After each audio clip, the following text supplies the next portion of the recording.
बिस्मिल्लाहिर्रहमानिर्रहीम। अस्सलाम वालेकुम डियर स्टूडेंट्स। उम्मीद है आप सब खैरियत से होंगे। रिसर्च मेथड्स की आज हमारी मिड टर्म के बाद सेकंड क्लास है। और आज का जो हमारा टॉपिक है वो है रिसर्च इन पब्लिक रिलेशन। इससे पहले हमने रिसर्च इन एडवर्टाइजिंग पढ़ा। तो आज का हमारा टॉपिक मिलता जुलता है।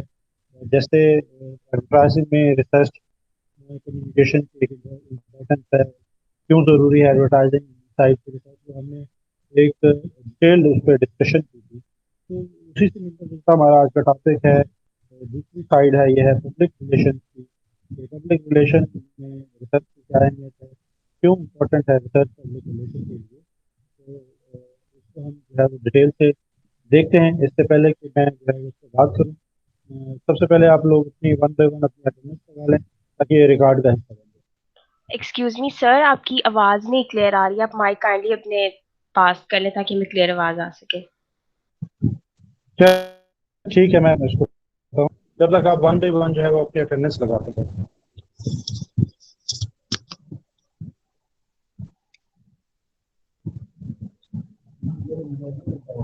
वो ओला।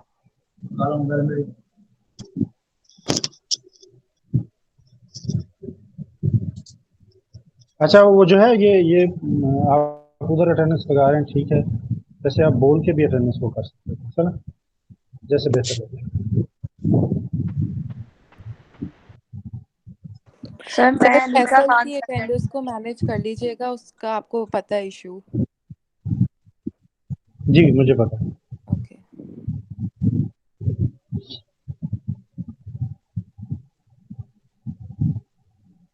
अच्छा, मैं अभी बेटा आप कह रही थी कि डिस्टॉर्शन हो रही थी, अब नॉइज आ रहा था, आवाज़ ठीक नहीं आ रही थी। अब आवाज़ ठीक है? अब आवाज़ ठीक है? यस सर, अब ठीक है। अच्छा, मैं बात कर रहा था कि हमने इससे पहले जो टॉपिक्स डिफरेंट कवर किए थे उसमें एक टॉपिक था रिसर्च इन एडवर्टाइजिंग या एडवर्टाइजिंग रिसर्च, जो हमने टॉपिक पढ़ा था। ये उसी से मिलता जुलता एक टॉपिक है, क्योंकि वो एक साइड है एडवर्टाइजिंग की, दूसरी साइड है पब्लिक रिलेशंस की। तो जिस तरह एडवर्टाइजिंग में रिसर्च की एक इम्पोर्टेंस है, उसमें कहाँ रिसर्च ज़रूरी है, किस तरह रिसर्च की जाती है, तो ये जो दूसरी साइड है मीडिया की, पब्लिक रिलेशंस की, तो इसमें रिसर्च का क्या रोल है, क्यों रिसर्च इसके लिए ज़रूरी है, या पब्लिक रिलेशन रिसर्च होती क्या है, रिसर्च इन पब्लिक रिलेशन है क्या, उस पर आज हम डिटेल डिस्कशन करेंगे। तो सबसे पहले मैं अपनी स्लाइड्स आप लोगों के साथ शेयर कर लूँ।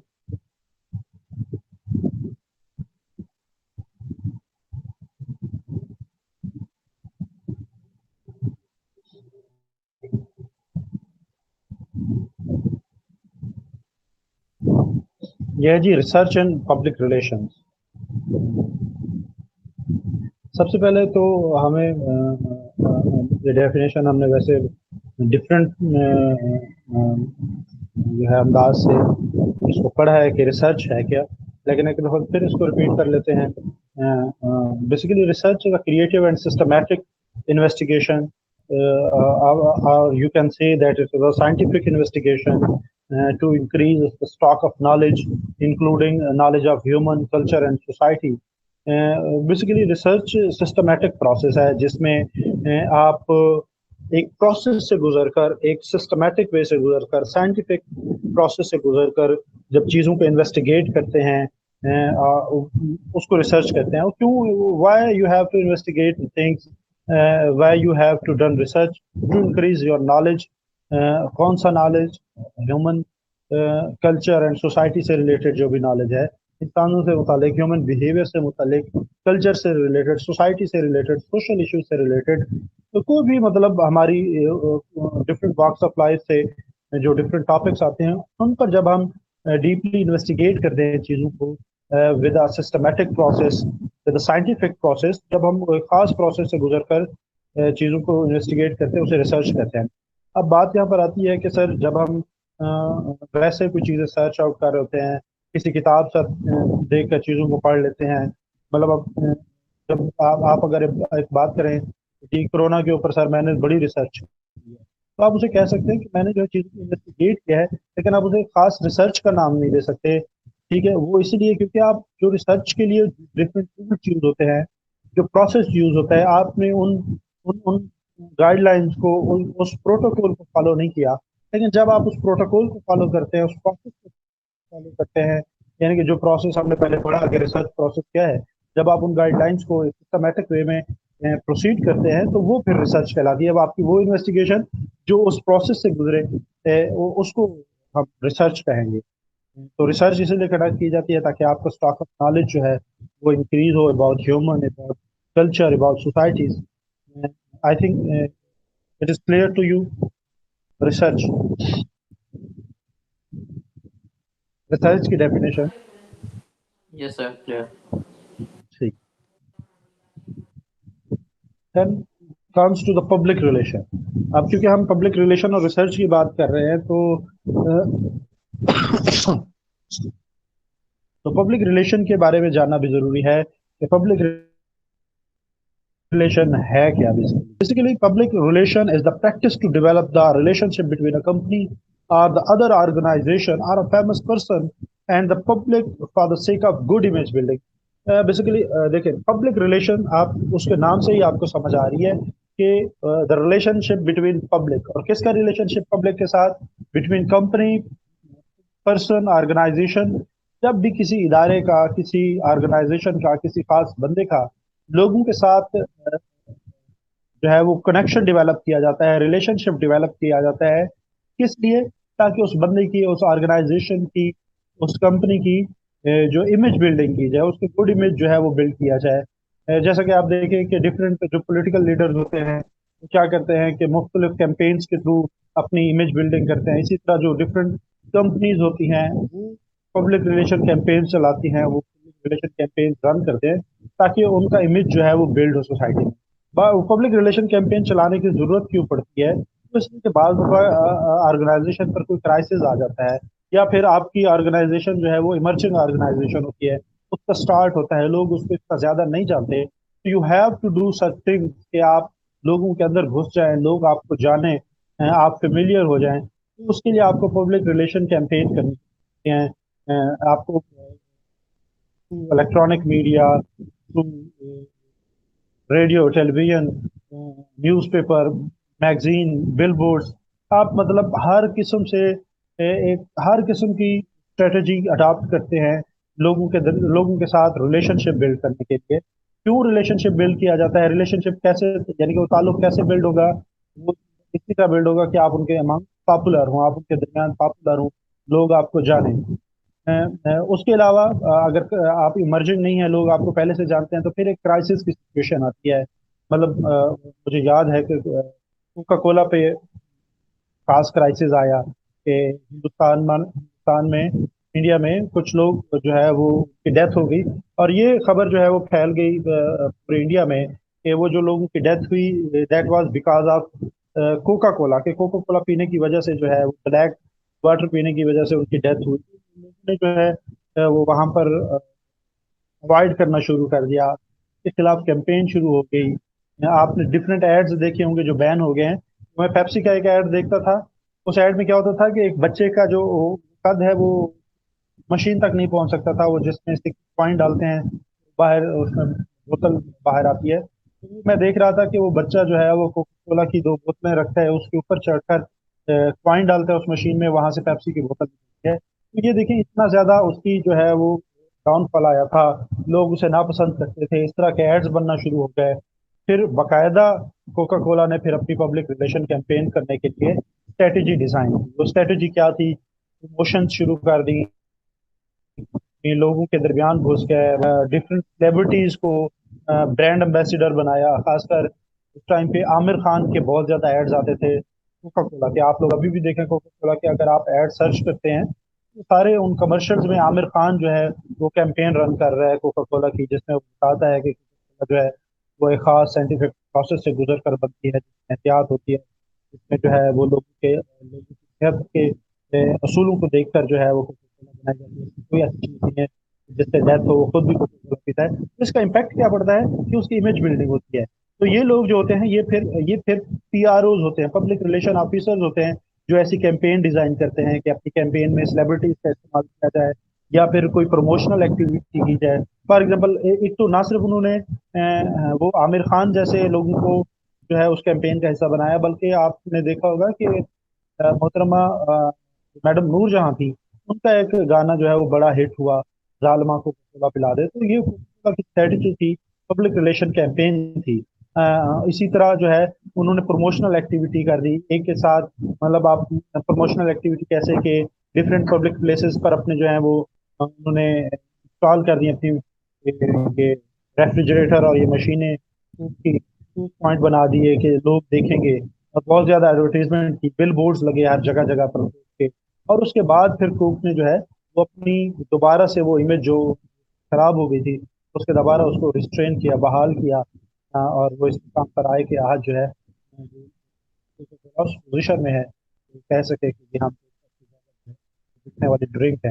पब्लिक रिलेशन का बेसिक मकसद मेरे ख्याल में आपको उसकी डेफिनेशन पर समझ आ गई है कि पब्लिक रिलेशन का क्या होती है। Public relation is a strategy, is a campaign to develop relationship between people, between public and organization, between public and people.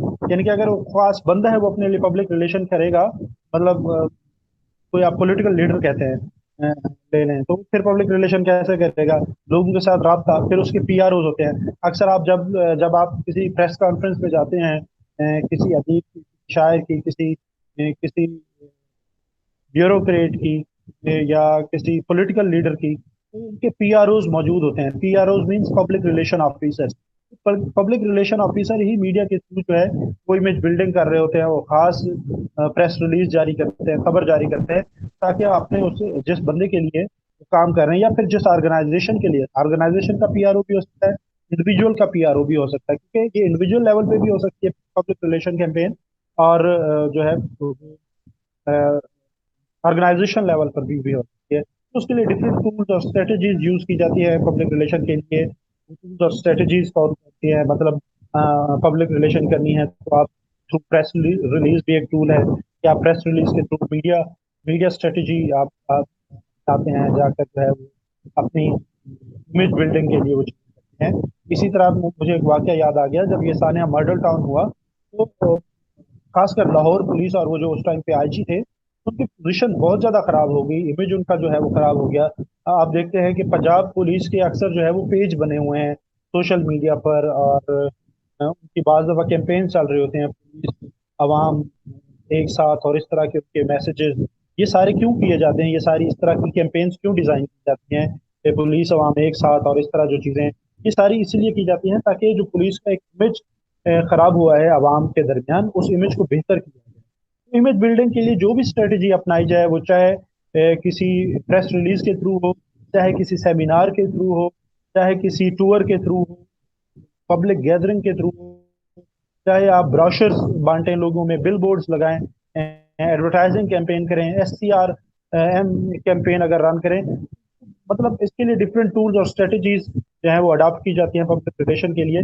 I think मैंने बड़ा डीपली जो है वो पब्लिक रिलेशन पर बात की है। अगर इसमें है कोई क्वेश्चन तो इधर ही आप कर लें, अदरवाइज जो लोग अगर क्वेश्चन नहीं करते, मैं तो हमेशा इंकरेज करता हूँ आप लोग के क्वेश्चन को। क्वेश्चन से मेरे अपने नॉलेज में इजाफा होता है, आप लोगों के जो वो लोग नहीं क्वेश्चन कर सकते, उनके नॉलेज में भी इजाफा होता है। तो क्वेश्चन लाजमी क्या करें, अभी अगर किसी का कोई क्वेश्चन है तो यहाँ तक कर लें पब्लिक रिलेशन से रिलेटेड, फिर हम बढ़ते हैं कि पब्लिक रिलेशन और रिसर्च का क्या। सर पब्लिक रिलेशन और एडवर्टीजमेंट में बेसिक डिफरेंस क्या है? बेसिकली एडवर्टीजमेंट जो होती है वो पेड कंटेंट होता है किसी खास प्रोडक्ट के लिए। पब्लिक रिलेशन जो होती है वो कैंपेन होती है जिसका एडवर्टीजमेंट पार्ट हो सकता है। गुड एडवर्टीजमेंट का मकसद होता है प्रोडक्ट्स को, गुड्स को सेल आउट करना, बेचना, लोगों तक पहुंचाना। लेकिन पब्लिक रिलेशन का क्या मकसद होता है, उस ऑर्गेनाइजेशन की इमेज बिल्डिंग करना। वो चाहे एडवर्टीजमेंट से करे, वो चाहे किसी मीडिया मैसेज के थ्रू करे, बिल बोर्ड्स के थ्रू करे, या सेमिनार कंडक्ट करा ले, लोगों को एंगेज कराए, पब्लिक में जाए। मतलब जिस तरह जगह जगह पर कोका कोला की मैं एग्जांपल दे रहा था, जब कोका कोला का वो डाउनफॉल आया वो उन डेथ्स की वजह से, तो कोका कोला ने जगह जगह पर वो अपने स्टॉल्स लगाए और वो लोग एक कॉइन डालकर एक कोक निकालते थे, तो कोक के साथ एक गिफ्ट भी उनको मिलता था। तो ये सारी चीजें क्या थी, लोग एंगेज करने के लिए जो प्रमोशनल एक्टिविटी की जाती है इमेज बिल्डिंग के लिए। बेसिकली जो एडवर्टीजमेंट होती है वो पेड कंटेंट होता है सिर्फ प्रोडक्ट की प्रमोशन के लिए। वो सिर्फ आपको प्रोडक्ट के बारे में बताया जाता है कि ये प्रोडक्ट है, आप लें, ये product, ये फायदे हैं। इन जो पब्लिक रिलेशन है वो इमेज बिल्डिंग के लिए होते हैं उस ऑर्गेनाइजेशन की, ब्रॉड लेवल पर। मेरा एक क्वेश्चन है, आपने जब हम ये में कहा था कि पीआर कैंपेन हम कैंपेन क्यों करते हैं कि अगर वो ऑर्गेनाइजेशन क्राइसिस में या इमर्जिंग है वो, तो इसको एक्सप्लेन कर देंगे क्राइसिस और इमर्जिंग में कैसे एक ऑर्गेनाइजेशन है तो क्यों कैंपेन कर रहे हैं।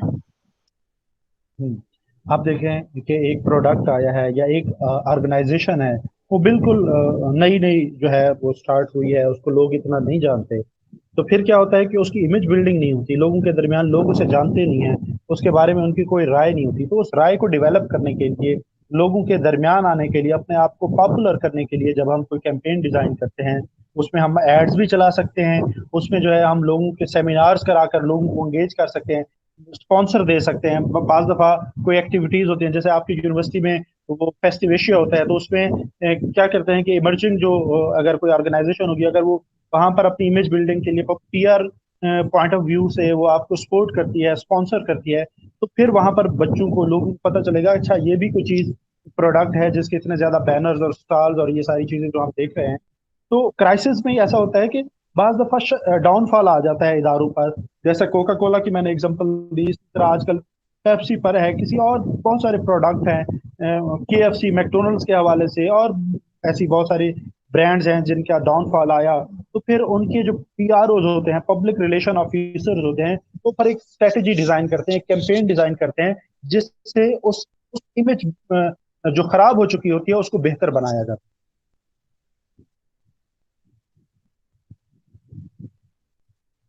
ओके सर, समझ आ गई, थैंक यू। ठीक है, नेक्स्ट है जी public relation and research. Research और पब्लिक रिलेशन का आपस में क्या ताल्लुक है?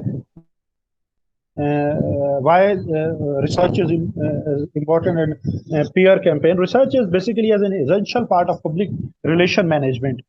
When you manage to build relationship among public, you have to do research.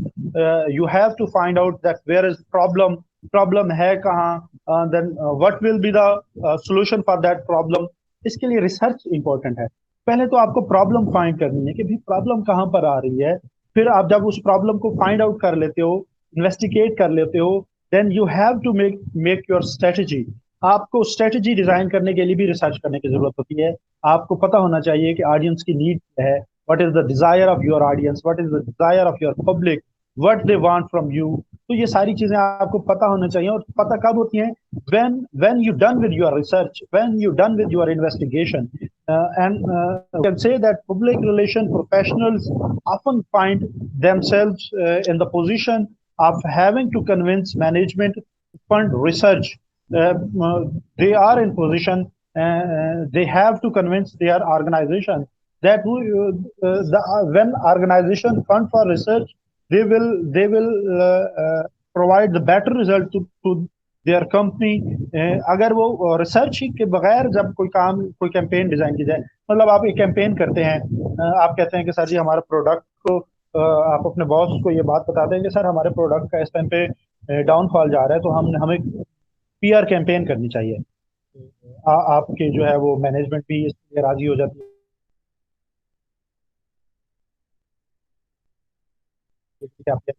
और आप जो है वो अंधाधुंध जाके कैंपेन बोर्ड्स लगा दिए, पता नहीं क्या क्या चीजें कर दी, लेकिन प्रॉब्लम का ही नहीं था पता कि प्रॉब्लम है क्या और उसका सोल्यूशन क्या होगा, किस एंगल से पीआर कैंपेन करनी है। क्या लोग हमसे नाराज हैं, क्या लोग हमारे प्रोडक्ट की क्वालिटी से खफा हैं, क्या किस मसला क्या है कि लोग हमारे प्रोडक्ट को पसंद नहीं कर रहे, हमारी कंपनी की जो है वो इमेज खराब हो गई है। क्या कोई ऐसी इंस्टीट्यूशनल पॉलिसीज तो ऐसी नहीं है कि उन पॉलिसीज की वजह से है जो हमारे पास हमारे कस्टमर्स नहीं आ रहे बैंकिंग सेक्टर में, या फिर इस तरह के जो बिजनेस सेक्टर्स होते हैं उनमें इंस्टीट्यूशनल पॉलिसीज बाद में ऐसी सख्त हो जाती हैं कि लोग आपकी तरफ आना पसंद नहीं करते, वो किसी और ऑर्गेनाइजेशन को ज्वाइन कर लेते हैं।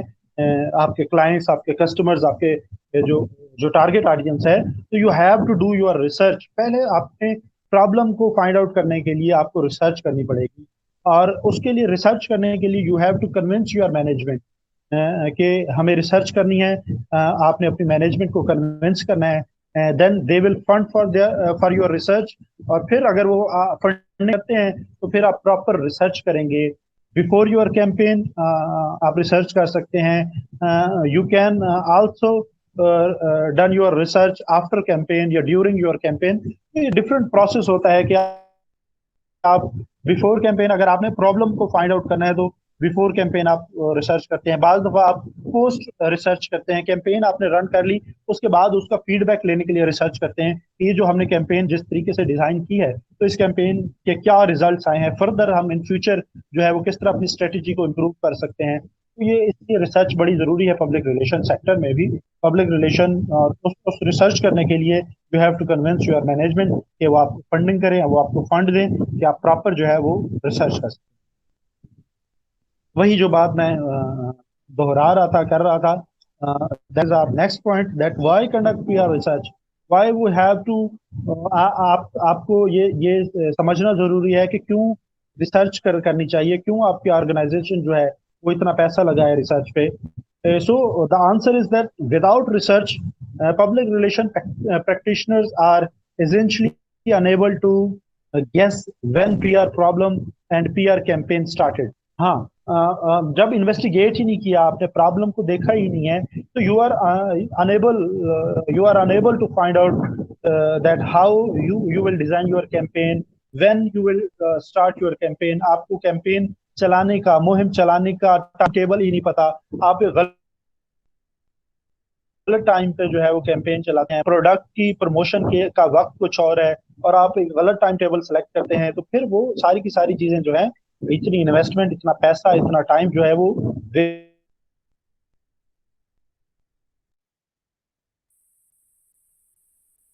research, PR post public research done with research, without research unable to find out the problem, and they are also unable to find out the proper solution of that problem. नीचे जो 3 points मैंने sorry 3 points मैंने इसमें बताए हैं। The first is problem begins, मसला है कहाँ पर, कैसे जो है हमारा इमेज खराब हुआ पब्लिक में, क्यों खराब हुआ, रीजन आपने।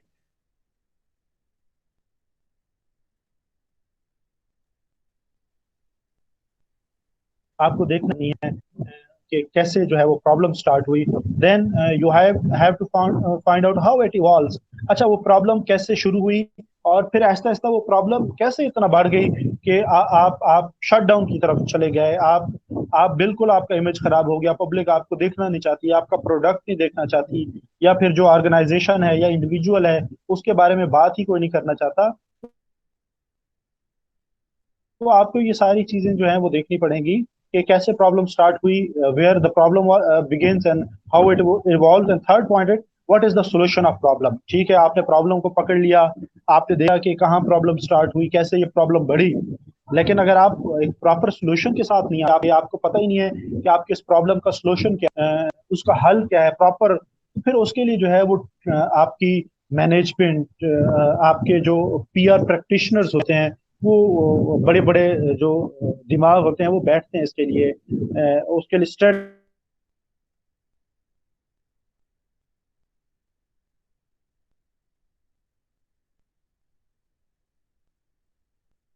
चीजें देखते हैं कि लोग का फीडबैक क्या होगा, प्रॉब्लम कैसे स्टार्ट हुई, जब प्रॉब्लम हुई तो लोग का फीडबैक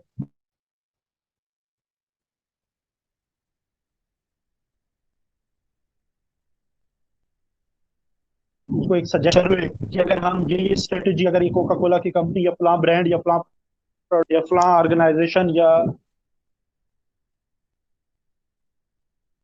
जो जब वो अगर स्ट्रेटेजी के थ्रू आते हैं तो क्या आप दोबारा उस तरफ जाएंगे। तो ये सारी प्री असेसमेंट की जाती है, पोस्ट असेसमेंट की जाती है, बिफोर कैंपेन भी आप सर्वे कर सकते हैं, आप लोगों का जाके लोगों की चौथा करनी होती है, आपको लोग चाहते क्या है, आपके ऑडियंस, आपके कंज्यूमर, आपके क्लाइंट्स आपसे क्या डिमांड करते हैं, क्यों आपसे नाला है, खफा क्यों है, आप क्यों उनको पसंद नहीं है कि एक टाइम पे आप इतने उनके करीब थे, पब्लिक के करीब थे, तो कहाँ पर है? बाज़ दफ़ा देखें डिफरेंट कंपनीज़ होती हैं, जैसे कि मैं फार्मास्यूटिकल कंपनीज़ की अगर बात करूँ, तो फार्मास्यूटिकल कंपनीज़ का जो ताल्लुक होता है वो डॉक्टर्स के साथ होता है, और वो डिफरेंट फार्मास्यूटिकल अपने मेडिसिन जो है वो अपने स्टोर पर रखें, और इस तरह जो है आप अपने मेडिकल स्टोर पर ये लोगों को सजेस्ट करें कि वो यही मेडिसिन लें। तो बाज़ दफ़ा आपके क्लाइंट जो पता नहीं कितने कितने अरसे के ऐसे आपके साथ कनेक्टेड होते हैं, अचानक दे लेफ्ट यू, छोड़ जाते हैं और नई ऑर्गेनाइजेशन के पास, नई फार्मास्यूटिकल कंपनी के पास शिफ्ट कर जाते हैं। तो फिर आपको आप आपके लिए ये मसला है, आपकी पीआर के लिए, आपकी पीआर कहीं पे खराब होगी या आपको अचानक आपके क्लाइंट छोड़ते जा रहे हैं, तो फिर ये आपको फाइंड आउट करना पड़ेगा कि मसला कहाँ पर है। तो फिर आप जाकर एक सर्वे कंडक्ट करवाते हैं, इंडिपेंडेंट सर्वे कंडक्ट, आपके क्लाइंट्स को आपसे प्रॉब्लम क्या क्या थी। फॉर एग्जांपल वहां पर अगर पता चलता है कि जी जो जो हमारी फार्मास्यूटिकल कंपनी थी, वो तो कहीं किसी किसी कंट्री का टूर भी नहीं कराते डॉक्टर्स को, डॉक्टर उन्हें इतने लाखों करोड़ों का बिजनेस देते हैं, तो जो नई कंपनी है उन्होंने हमें जो है वो टूर पैकेजेस दिए हैं, तो इस वजह से जो लोग धड़ाधड़ वो उस तरफ जा रहे हैं।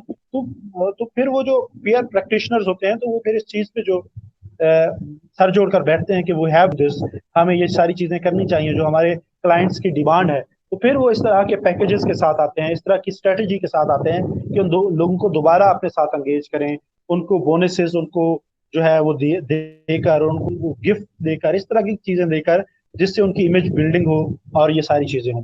Is it clear?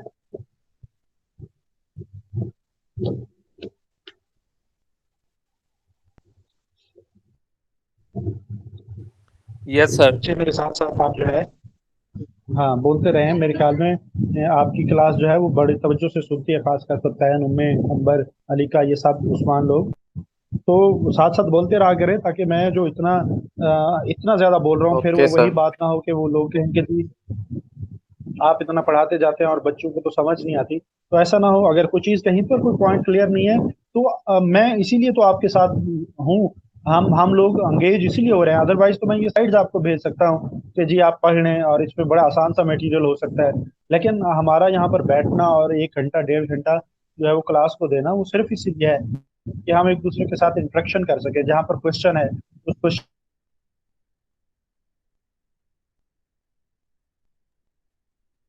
को पूछें, ताकि जो है स्टार्ट आउट होगा।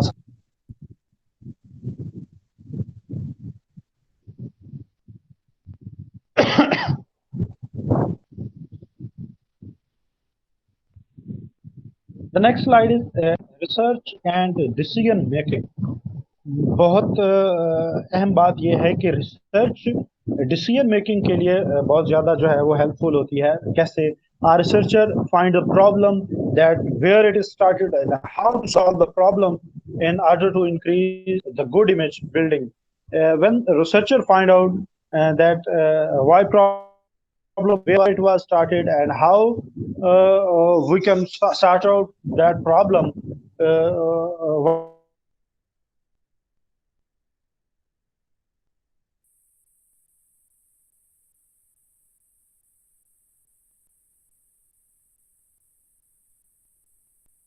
अच्छा बच्चे सिर्फ मुझे 2 मिनट दे दें, यहाँ पर जो है वो इंटरनेट डिस्कनेक्ट हो गया है, जहाँ से मैंने लैपटॉप के लिए कनेक्ट, मोबाइल के कैमरा के लिए कनेक्ट किया है।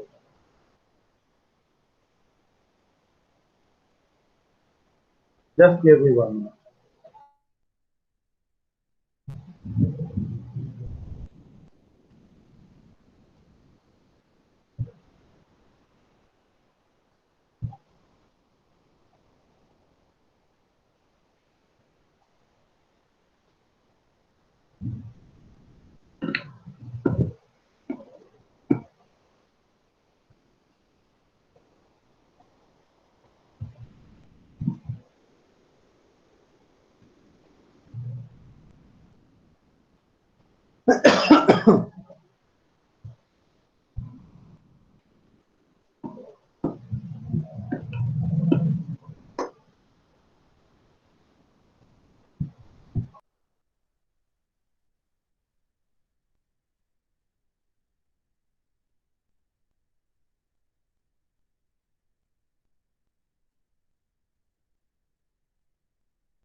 थोड़ी सी प्रॉब्लम जो है वो इंटरनेट के साथ होगी, मेरे मोबाइल के नेट के साथ। मैं उसे दोबारा कनेक्ट करने की कोशिश कर रहा हूँ, तो जब तक वो कनेक्ट होता है तो फिर हम थोड़ा सा वेट कर लेते हैं, सिर्फ 1-2 मिनट वेट, मैं आपको दोबारा कनेक्ट करूँगा।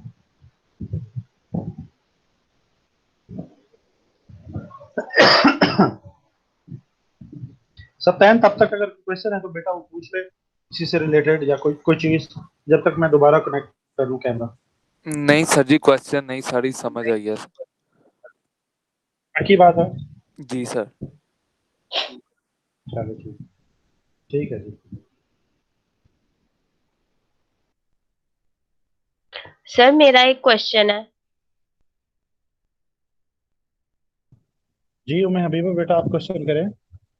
सर अगर आपने भी पिछली स्लाइड में बताया कि हम पीआर रिसर्च क्यों कंडक्ट करते हैं, तो अगर हमारे पास एक पीआर प्रॉब्लम आ गई है कि हम देख रहे हैं कि प्रॉब्लम कहाँ पे शुरू हुई है, तो अगर हमारी एक प्रॉब्लम आ रही है तो मस्त हम उसका हमारे सोल्यूशन, उसके पॉसिबल सोल्यूशन क्या हो सकते हैं, आप एक एग्जांपल के थ्रू समझाते हैं। अगर एक प्रॉब्लम है तो उसका पॉसिबल सोल्यूशन कौन कौन से हो सकते हैं? बेटा मैंने उसके पॉसिबल सॉल्यूशंस बताए ना, कि जैसे मैं बात बता रहा था फार्मास्यूटिकल कंपनी की, मैंने एक एग्जांपल दी कि फार्मास्यूटिकल कंपनी में क्या होता है। फार्मास्यूटिकल कंपनी का पता है? यस सर, फार्मास्यूटिकल कंपनीज का पता। हाँ, फार्मास्यूटिकल कंपनीज का बेसिकली ताल्लुक किनके साथ होता है? डॉक्टर्स के साथ। ठीक है, वो उनके जो फार्मास्यूटिकल कंपनीज के एजेंट होते हैं, उन डॉक्टर के साथ जाकर जो है हमारी यहाँ प्रैक्टिस पाकिस्तान में इस तरह है कि उन डॉक्टर्स को जाकर डिफरेंट पैकेजेस देते हैं कि जी आप हमारी इस मेडिसिन को जो है वो रेकमेंड करें लोगों को। आप अपने स्टोर्स पर, डिफरेंट फार्मेसीज पर जो है वो इस मेडिसिन को, पर्टिकुलर मेडिसिन को रेकमेंड करें कि वो लोग इसको खरीदें। ऐसे होता है ना बेटा?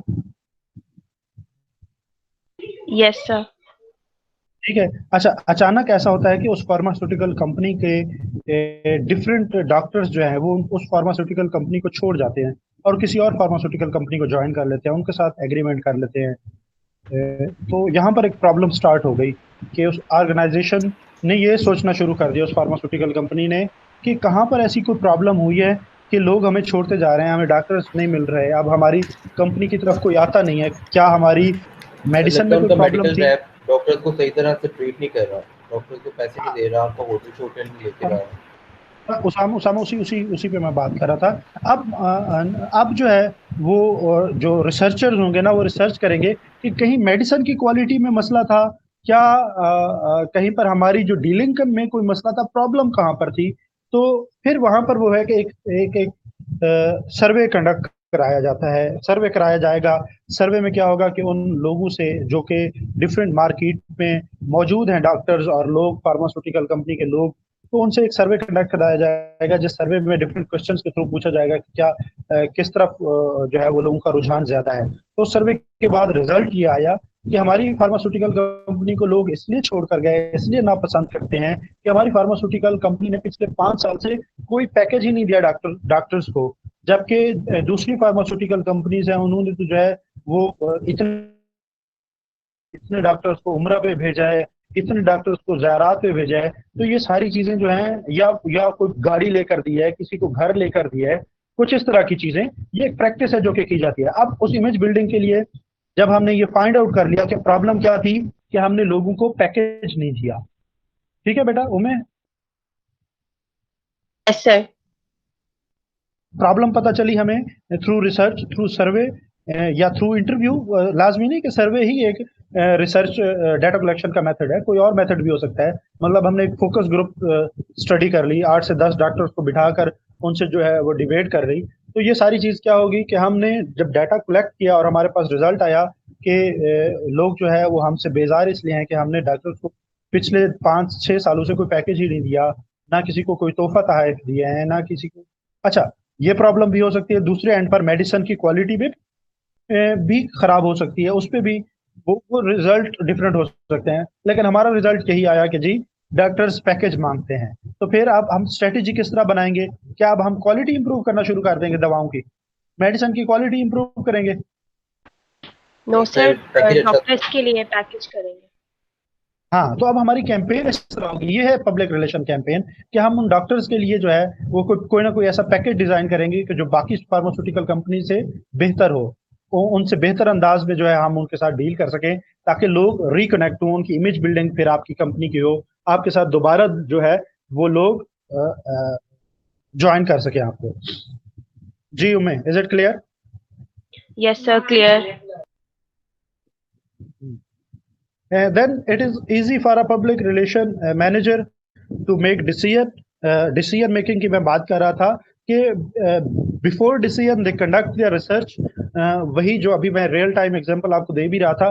तो after that research they are able, and that is easy for the public relation managers, for the public relation officers to make decision that what and how to start public relation campaign, कैसे campaign design करनी है और कब design करनी है campaign, campaign चलानी कब है, डिजाइन कैसे करेंगे, कैंपेन की क्या क्या टूल्स हम उसमें यूज करेंगे, किस तरह से हम लोगों के दरमियान जाएंगे और अपनी इमेज बिल्डिंग करेंगे। तो ये डिसीजन मेकिंग में जो है बड़े इंपॉर्टेंट, पब्लिक रिलेशन ऑफिसर्स के लिए डिसीजन मेकिंग के लिए रिसर्च बहुत इंपॉर्टेंट है। विदाउट रिसर्च वो कोई डिसीजन नहीं ले सकते, किसी तरफ जा नहीं सकते, किसी तरफ मतलब वो खुद से कोई स्ट्रेटेजी ऐसी नहीं बना सकते कि अगर वो रिसर्च ही नहीं करेंगे, उन्हें प्रॉब्लम कहीं नहीं पता होगा, तो फिर आपकी स्ट्रेटेजी फेल हो सकती है, आपका डिसीजन जो है वो गलत साबित हो सकता है। Let's come to the next slide, that is research and evaluation. You have to evaluate, बात वही है कि प्रॉब्लम इवैल्यूएट भी करना है और फिर अपनी पोजीशन भी इवैल्यूएट करनी है। Evaluation is conducted during all parts of PR process, including कौन कौन से पीआर प्रोसेस के दरमियान, मतलब पीआर प्रोसेस तो डिफरेंट, उसमें प्रोसेस डिफरेंट स्टेप्स हो सकते हैं ना, तो उस पूरे प्रोसेस में आपको अपने हर स्टेप को इवैल्यूएट करना है।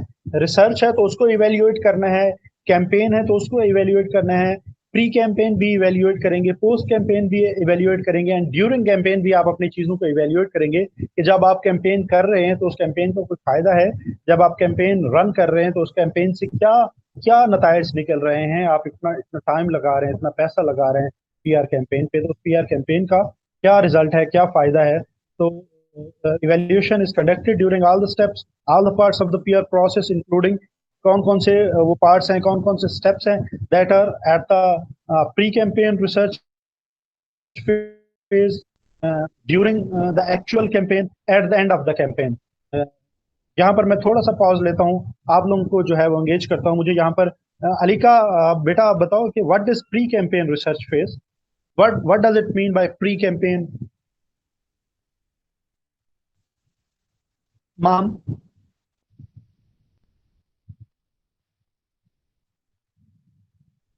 सर प्री कैंपेन जो कि आप कैंपेन करने से पहले रिसर्च करते हो,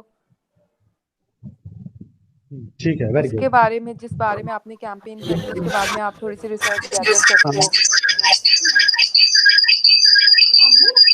सर इसमें आ जाएगा ना कि मतलब जो हम कैंपेन चला रहे हैं मतलब उसके रेलेवेंट क्या क्या काम हुआ है। और सर ये आवाज किसी की आ रही है माइक जी वो मैंने बंद कर दिया। सर ये मतलब कोई भी अगर हम कैंपेन जैसे कोई भी अगर चलाना चाहते हैं उससे पहले हम देखेंगे कि इस तरह की कोई कैंपेन पहले रन हुई है, वो कॉपीराइट का इशू तो नहीं आएगा उसमें। और इसी अच्छा तरह भाई, बेसिक मैं मेरी बात सुने, यहाँ पर कैंपेन में कॉपीराइट का इशू वो नहीं होता। जब आप कंटेंट प्लेजराइज करते हैं तो ठीक है, स्ट्रेटेजी को आप अपना सकते हैं, लेकिन हाँ आप ये देख सकते हैं किसी इस तरह की कैंपेन के क्या रिजल्ट्स आए थे। अगर हमसे पहले किसी ने इस तरह की कोई कैंपेन की, कोई बोनस दिया, कोई पैकेज दिया, कोई टूर लेकर गए, या फिर मीडिया सेमिनार्स करवाए, या फिर जो है वो पब्लिक गैदरिंग की, या एड चलाए, तो ये सारी चीजें हम देखेंगे कि बाकी लोगों की कैंपेन का क्या रिजल्ट आया था अगर हम इस तरह कैंपेन करते हैं। एक तो ये भी हो सकता है, और दूसरा ये लोगों से भी पूछा जा सकता है कि अगर इस तरह के इकदाम वो कंपनी करती है तो क्या आप दोबारा उसे ज्वाइन करते हैं। तो ये भी एक तरीकाकार होता है। फिर ड्यूरिंग द एक्चुअल कैंपेन, जब आप कैंपेन कर रहे होते हैं, आप देखते हैं कि क्या उस कैंपेन का कोई फायदा हो रहा है, हम कहीं किसी ट्रक की बत्ती के पीछे तो नहीं लगे हुए कि बस धड़ाधड़ हम पैसा लगा रहे हैं और जाए जा रहे हैं। तो ऐसा नहीं है। फिर अगर वहां पर अगर आप कुछ you have find something new, तो आप वहां पर चेंजेस कर सकते हैं, आपको वो चेंजेस करने भी चाहिए, क्योंकि आप इमेज बिल्डिंग के लिए काम कर रहे हैं। थ्रू आउट जो है वो आप कैंपेन के दौरान सारा चीजों को कि ड्यूरिंग कैंपेन क्या ऐसी चीजें थी जो कि मजीद बेहतर हो सकती थी, नेक्स्ट टाइम पे कैसे बेहतर हो सकते हैं, या ड्यूरिंग कैंपेन क्या हम उनको चेंज कर सकते हैं। एंड एट द एंड आप द कैंपेन, और वही के कैंपेन के एंड पे फिर आप फीडबैक लेते हैं कि आपकी कैंपेन के क्या रिजल्ट आया, उस कैंपेन का क्या नतीजा निकला, उस कैंपेन से इमेज बिल्डिंग हुई कि नहीं हुई, आपको आपके डिजायर रिजल्ट्स मिले, जो आपके गोल्स थे, जो आपके ऑब्जेक्टिव्स थे, आपने उन ऑब्जेक्टिव्स को जो है वो मीट किया, उन गोल्स को अचीव किया या नहीं किया।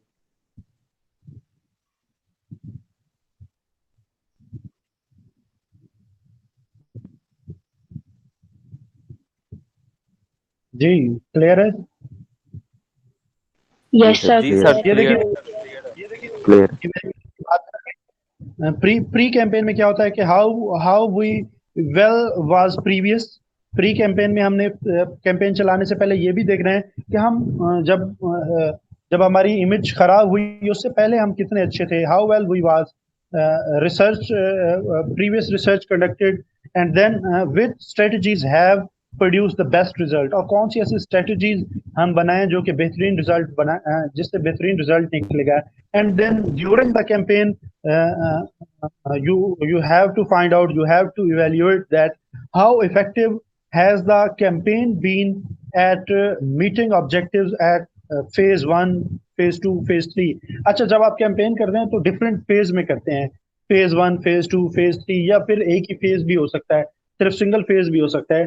तो जब आप देखते हैं कि फेज 1 में जो हमने स्ट्रेटेजीज अपनाई थी, क्या ड्यूरिंग कैंपेन हम फेज 2 में भी उन्हीं स्ट्रेटेजीज करेंगे, कहाँ पे स्ट्रेटेजी चेंज करनी होगी, या फिर फेज 1 तक मामला ठीक चलते हैं, फेज 2 में आकर मामला खराब होते हैं, तो फिर आप फेज 3 के लिए स्ट्रेटेजी चेंज करेंगे या नहीं करेंगे। तो ये सारी जो है वो ड्यूरिंग कैंपेन आप सारी चीज़ों को इवेल्युएट करते हैं। आप देखते हैं कि जो मैं ऑब्जेक्टिव लेकर गया था फील्ड में, क्या वो मेरे ऑब्जेक्टिव जो है वो फुलफिल हो रहे हैं, मैं अपने गोल्स को अचीव कर रहा हूँ या नहीं। And then last at the end after the campaign में क्या आपके पॉइंट्स हैं, that how well did the campaign do what it was supposed to do, क्या जिस तरह आपने सोचा था, was your campaign like that, जो आप ऑब्जेक्टिव्स लेकर गए थे, how well it was your campaign, जैसा आप सोच के गए थे, as you have to you as it was supposed to, जो आप जैसा आप सपोज करके गए थे, सोच के गए थे, क्या आपके वो रिजल्ट निकले हैं या नहीं है निकले। And then how did it affect the bottom line, आपकी जो बॉटम लाइन है, जो मकसद है, जो आप अचीव करना चाहते थे, जो टारगेट था, क्या आप उस टारगेट तक पहुंचे हैं, क्या जो आपने एक बॉटम लाइन मार्क की थी, एक टारगेट डिजाइन किया था, एक टारगेट सेट किया था, have you reached your target, आप उस टारगेट तक पहुंचे हैं या नहीं पहुंचे, where was the problem during the campaign, what are the grey areas of your campaign. आप ये सारी चीजें जो हैं वो इवेल्युएट करते हैं कि कहाँ पर ग्रे एरियाज थे, और which was the strongest part of our campaign, हम कहाँ पर मजबूत थे, कहाँ पर हम कमजोर थे। ये सारी चीजें जो हैं इवेल्युएट की जाती हैं।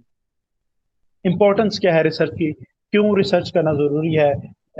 रिसर्च में कम्युनिकेशन टू वे, देखें जब हम वन वे कम्युनिकेशन करते हैं तो वन वे कम्युनिकेशन में क्या होता है कि एक बंदा बोलता जाता है। अब जैसे अगर ये रिकॉर्डेड लेक्चर होता तो ये वन वे कम्युनिकेशन होती, उस सूरत में सिर्फ मैं बोलता जाता और आगे से कोई मुझे फीडबैक देने वाला ना होता। तो रिसर्च की मदद से, पब्लिक रिलेशन में रिसर्च की मदद से हम फीडबैक ले लेते होते हैं लोगों का। जब हमें फीडबैक लेते हैं तो हमें पता चलता है कि भाई लोग हमसे क्या डिमांड करते हैं। तो ये रिसर्च क्या हो गई, रिसर्च की मदद से हम we are able to do two way communication. हम लोगों के अंदर जब जाते हैं उनका फीडबैक लेते हैं, तो ये कम्युनिकेशन हमारी क्या हो जाती है, टू वे कम्युनिकेशन। रिसर्च में communication two way by collecting information from public rather than one way. वजह इसके कि हम पब्लिक से इंफॉर्मेशन कलेक्ट करने की बजाय अपनी तरफ से ही स्ट्रेटजीज बनाए जाएं, रिजल्ट निकाले जाएं और सारा कुछ किया जाए, और आवाम की राय ना पूछी जाए, जिनके साथ हम कनेक्टेड हैं, जो हमारा असल एसेट हैं, जो हमारे क्लाइंट्स हैं, जो हमारी टारगेट ऑडियंस हैं, अगर उनकी ही राय ना पूछी जाए, उनसे ही ना बात की जाए, उनसे कम्युनिकेट ना किया जाए, only one way communication model पे जो है वो सिर्फ अमल किया जाए, तो that will create problem for your organisation. Image building नहीं होगी, फिर आप बेटर इमेज नहीं बिल्ड कर सकेंगे ऑर्गेनाइजेशन के लिए। इसलिए रिसर्च इज वेरी इंपॉर्टेंट कि आप टू वे कम्युनिकेशन करें। एंड देन ताकि the second point is research make public relations activities strategic by integrated to public who want, need or care about the information। हाँ, research फिर जो है वो public relation activities के लिए भी इम्पोर्टेंट है कि लोग क्या चाहते हैं, लोगों की क्या डिमांड क्या है, वो किस चीज की ज्यादा जो है उनके लिए मैनी क्या रखता है, व्हाट केयर अबाउट, क्या चीज उनके लिए आपकी ज्यादा मैनी रखती है। आपकी क्वालिटी, आपका आपका जो है एटीट्यूड, कौन सी ऐसी चीजें हैं जो आपकी ऑडियंस को एंगेज कर सकती हैं, जो कि आपकी ऑडियंस को क्लोज कर सकती हैं आपके साथ। तो इसलिए रिसर्च बहुत इंपॉर्टेंट है। And the next last but not least is the point that research allows us to show result. हमें रिजल्ट्स पता चलते हैं, टू मेजर इम्पैक्ट, उसका इम्पैक्ट क्या है हमारे कैंपेन का, and to refocus our effort based on those numbers। क्या है कि जी जो हम रिजल्ट्स लेते हैं, जो उस रिजल्ट की वजह से हम इम्पैक्ट को मेजर करते हैं, and the numbers we find out during our research, we find out during our campaign, and research will help to refocus that numbers, refocus that efforts। हमने जो एफर्ट्स पुट किए हैं अपनी कैंपेन में, तो रिसर्च की मदद से हमें जो रिजल्ट आएगा उससे हम फिर रिफोकस कर सकेंगे कि कहाँ पर हमने गलती की थी, उसको कैसे हम ठीक कर सकते हैं, कैसे एक बेटर प्लान के साथ जो है हम दोबारा आ सकते हैं। That was the last but not least. ये बहुत जो है अट्रैक्टिव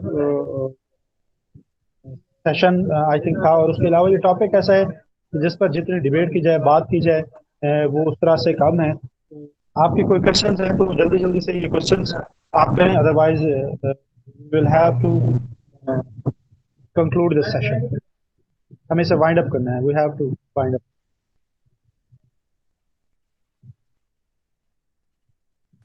सर मेरा एक क्वेश्चन था। जी जी जी सर, सकता है। सर ये जो पीआर की प्री रिसर्च होती है, तो प्री रिसर्च तो उनकी कैंपेन लॉन्च होने से पहले होगी, तो वो किस चीज पे बेस करते हैं, इंटरपर्सनल या क्वेश्चनर या ऑनलाइन? डिफरेंट मेथड्स हो सकते हैं ना। जैसे मैं अबीबा को एग्जांपल दे रहा था फार्मास्यूटिकल कंपनी वाली की, मैंने उसमें एक बात की कि हम उसमें सर्वे भी करा सकते हैं, सर्वे के थ्रू भी अपनी टारगेट ऑडियंस को कनेक्ट कर सकते हैं, फोकस ग्रुप स्टडी भी हो सकती है, या फिर केस स्टडी भी हो सकती है, इंटरव्यूज भी हो सकते हैं। डिफरेंट मेथोडोलॉजी यूज की जा सकती है according to the nature of the subject. आपका सब्जेक्ट क्या है, उसकी नेचर क्या है, डिमांड क्या है, आपकी रिसर्च की डिमांड्स क्या है, तो उस डिमांड और नेचर के मुताबिक हम जो है वो डाटा कलेक्शन। अच्छा, मैं आपको एक और चीज यहाँ पर बताऊं, हम एक से ज्यादा डाटा कलेक्शन मेथड भी यूज कर सकते हैं। उसका उसका उसका फायदा ये होता है कि हमें रिजल्ट्स की रिलायबिलिटी का ज्यादा जो है वो उसकी इफेक्टिवनेस का पता चलता है, रिजल्ट्स की रिलायबिलिटी का पता चलता है। अगर हम एक से ज्यादा मेथड यूज करें तो उसको हम ट्रायंगुलेशन कहते हैं, यानी कि हमने सर्वे भी कर लिया और हमने फोकस ग्रुप स्टडी भी कर लिया, इंटरव्यू भी कर लिया। तो ये डिपेंड करता है कि जब आप प्री रिसर्च कर रहे हैं, प्री कैंपेन रिसर्च कर रहे हैं, तो वो इस तरह होगी कि उसकी डिमांड क्या है। आप इंटरव्यू भी कर सकते हैं, आप सर्वे भी कर सकते ठीक हो गया सर, थैंक यू। हैं। कोई और question? No sir, thank you. Thank you so much. आपको जो है वो खुश रहें, सलामत रहें। नेक्स्ट क्लास में इंशाल्लाह फ्राइडे हमारी मुलाकात होगी। उसमें अगर कोई क्वेश्चन हुआ या कोई सेशन हुआ, फिर मैं वो आपको एडवांस उसके बारे में मुतला कर दूंगा, आगाह कर दूंगा। तब तक के लिए अल्लाह हाफिज, अपना ख्याल रखें। अस्सलाम वालेकुम। अल्लाह हाफिज।